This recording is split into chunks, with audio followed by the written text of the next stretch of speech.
ইন্দোনেশিয়ার একটা ঘটনা ফেসবুকে ভাইরাল। এটা নিয়ে অনেক ভিডিও, অনেক তোলপাড়। তো ঘটনাটা হচ্ছে যে একটা মেয়ে ছেলে খারাপ কাজে লিপ্ত হয়।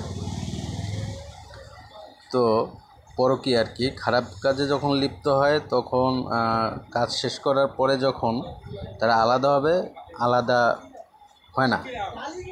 অনেক চেষ্টা করার পরও আলাদা হয় না। তখন অনেক ওজা কবিরাজ আইনা অনেক চেষ্টা করে, তারপরও আলাদা হয় না।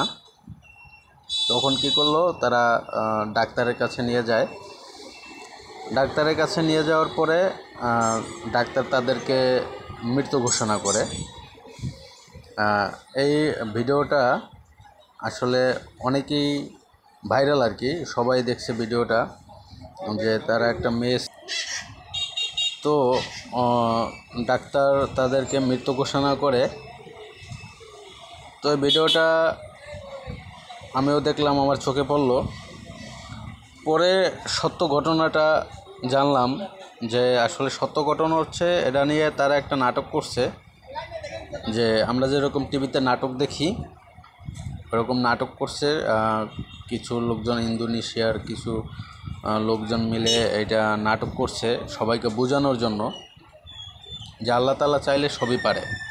আপনারা খারাপ কাজে কখনো লিপ্ত হবেন না, পরকীয়া থেকে বিরত থাকবেন।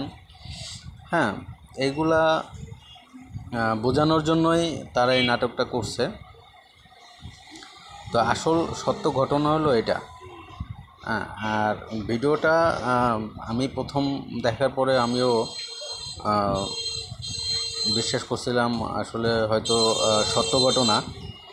আসলে না, সত্য ঘটনা না, এটা হচ্ছে একটা নাটক। তারা একটা নাটক করছে যে সবাইকে বোঝানোর জন্য যে আল্লাহ তাআলা চাইলে সবই সম্ভব, এটা বোঝানোর জন্য।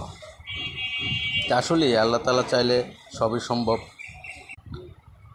আমাদের দেশে পরকীয়াটা কিন্তু অনেক বেশি, বর্তমানে প্রচুর। পরকীয়া, স্বামী প্রবাসে থাকে, স্বামী শহরে থাকে। পরকীয়াটা কিন্তু প্রচুর।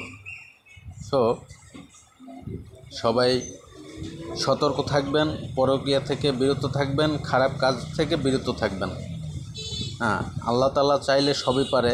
আল্লাহ তাআলা চাইলে যখন যাকে ভালো করতে পারে, খারাপ করতে পারে। আবারও সবাইকে বলি যে খারাপ কাজ থেকে বিরত থাকবেন, পরকীয়া থেকে বিরত থাকবেন।